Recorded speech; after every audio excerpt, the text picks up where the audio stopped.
Hey there, this is Drew Daniel from MEL 604, Dr. Stedman's class at Gardner-Webb. I'm in charge of doing an individual assignment in which I am to cover Chapter 12 from this Teaching Models textbook. And I've created a presentation, so I'm going to screen share here and get this thing going. Okay. So as mentioned before, this is the book that I completed the reading for Chapter 12 and a presentation for. It was all about cooperative learning. So just to get started, I didn't realize how different a 1940s, 50s, even 60s class looked from today. So the chapter started with a brief overview and the history of cooperative learning. It wasn't formally introduced until the 1960s, and that was obviously to promote racial integration. But a current study of 3,000 third graders details that almost 80% of teachers are using cooperative learning in math and almost 75% for language arts. So this is really becoming commonplace, and it's a huge aspect of education now. In fact, if you look at the vision or mission statements of most schools these days, they include something about a 21st century skills and the 4 C's: communication, collaboration, creativity, and critical thinking. And none of this would be possible without collaborative learning. You know, not having kids lined up in rows and having the sage on the stage teacher that's just up there pounding information, rote memorization. And so I was going to show an example of the strategic plan from the county that I work for, and this is it. It says, our mission: Wake County Public School System will provide a relevant and engaging education and will graduate students who are collaborative, creative, effective communicators, and critical thinkers.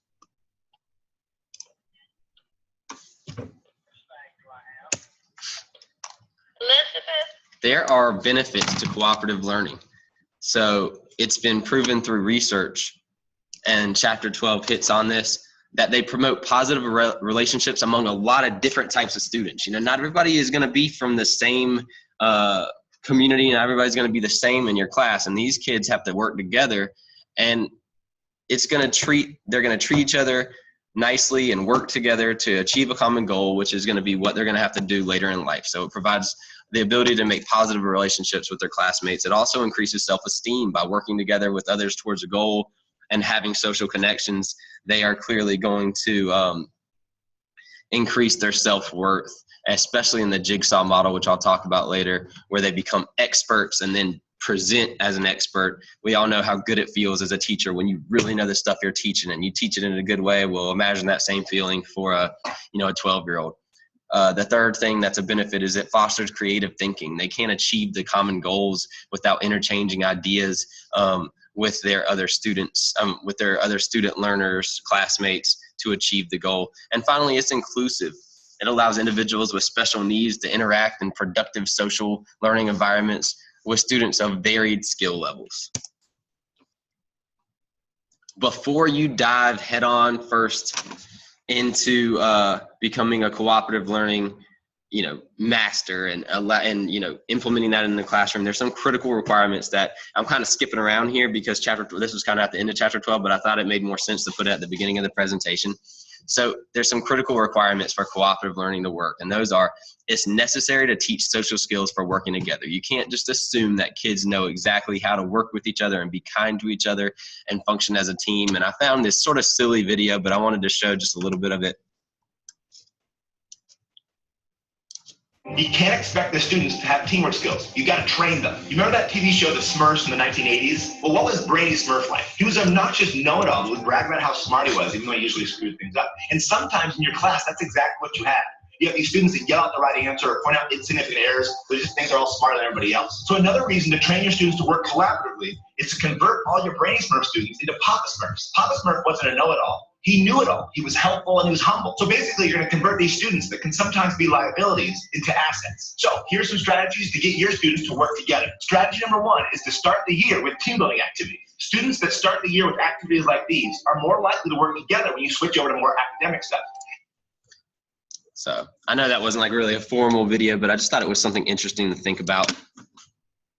Another thing they preached in Chapter 12 was to try to keep your size of your group small. I know that's hard with the way education is going these days. I know my classes are like 35 people, but you got to try to keep them at a reasonable number so that everybody can contribute. If you have like 8-person teams, then somebody's going to fall by the wayside and not contribute as they should.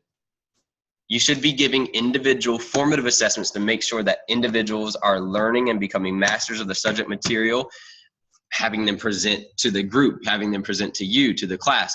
This is a way to make sure that they're understanding the topic that they're exposed to. Require that students teach what they learn to someone else so that they become the master of that subject material, and prepare to differentiate, because if you heterogeneously group people, then clearly, you know, they're not all going to be in the same boat in a cognitive level.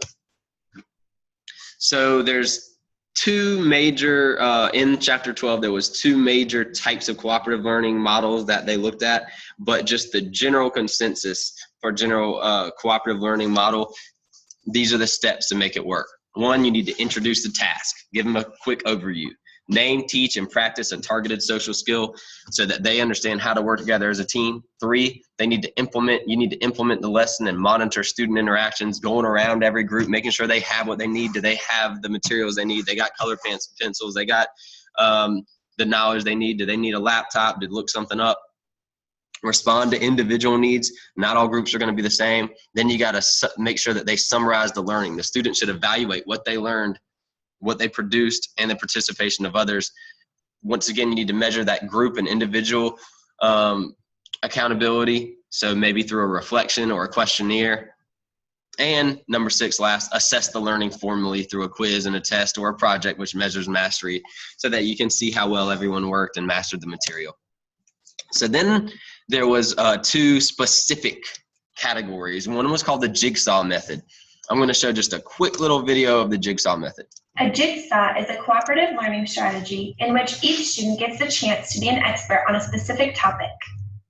In this activity, students get separated into home teams of about 4 or 5 people each.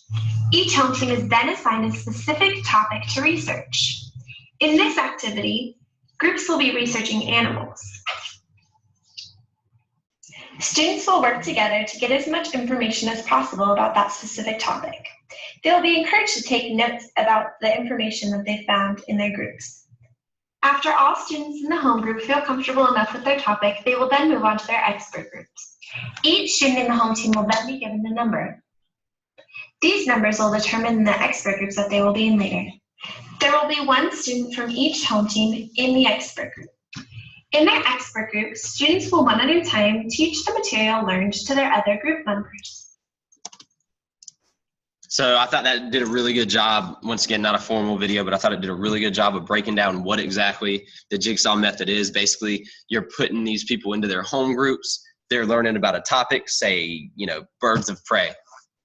They all learn about that. Then they break out into other groups where they're with other experts who learn about some other type of topic, and then they teach that. And this empowers the student, and it also gives everybody a wealth of knowledge that wasn't there before. So this is really efficient, but it's got to be set up in the appropriate way by the teacher. So here's how you do that. First, you name, teach, and practice targeted social skills. Make sure they know how to work with each other according to chapter 12. You assign heterogeneously grouped students to expert groups and home learning groups. The expert groups will break out and teach the material from their home group to their expert group, and then listen to the other kids who also had a topic to teach about as they're an expert. The teacher needs to measure group and individual accountability through a reflection or a questionnaire. And finally, you need to evaluate different groups and give praise and recognition for the highest performers. So that's the jigsaw method. Really cool.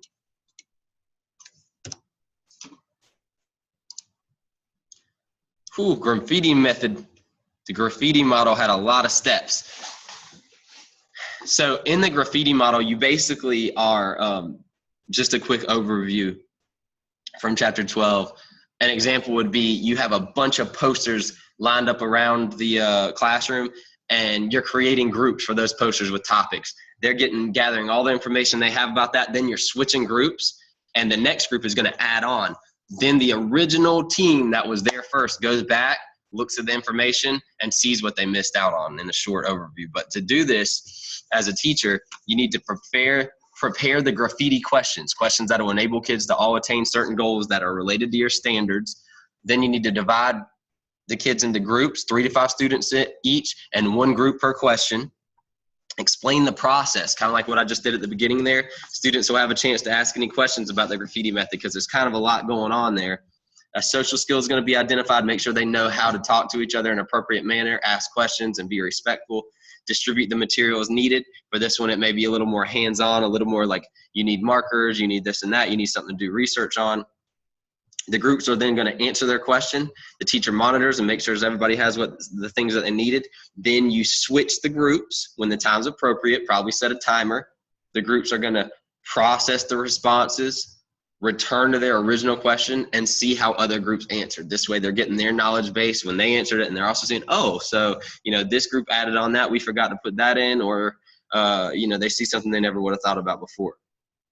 The teacher needs to measure group and individual accountability. This is a recurring theme from all these methods and models through a reflection or a questionnaire. And finally, assess the learning formally through a quiz, a project, or test, which is indicative of the mastery of that subject matter. So the question is, which model is best? And I found this image that says different strokes for different folks with the jigsaw method, because it really depends on the teacher, the grouping model, and the type of kids you have. For example, differentiating groups through homogeneous methods might be really good for jigsawing when you can get all students who are ESL, English as a second language, you could get them all together in an expert group, and they would probably have a lot easier time communicating with each other about what they learned. So that would be awesome.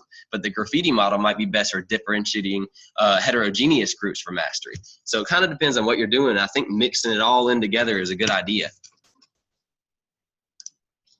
Possible downfalls. If you see this picture, this is sometimes what I feel like as a teacher. This is like what I feel like my students are doing when I'm introducing, you know, collaborative learning. But if you just calm down and make sure you teach the social skills, have high expectations, then that's not going to happen. If a teacher doesn't go slow, be deliberate about social skill expectations, this can happen. You need to show rules and procedures. Cooperative learning can be a major waste of time if you don't set it up the right way. There can be other complaints, uneven workloads, one kid's doing it all. The evaluations are all over the place because of that. Classroom management challenges, like I showed in this picture. Mismatched personalities that can lead to feuds and take away from learning. But most of these problems can be avoided just by having teachers act as professional instructional designers that take their job seriously and go through all the appropriate steps and make sure that everybody is clear with what is expected. Most importantly, model teachers should incorporate group goals and individual accountability for learning. A student point of view. Excuse the noise, but I did film my students who all have photo release and name release at Holly Ridge Middle School, and I asked them what they think about collaborative learning. And we were actually doing a really awesome collaborative learning activity during this, so it's really loud, but it's just, I just thought of it, and here it is. This is their opinion on collaborative learning.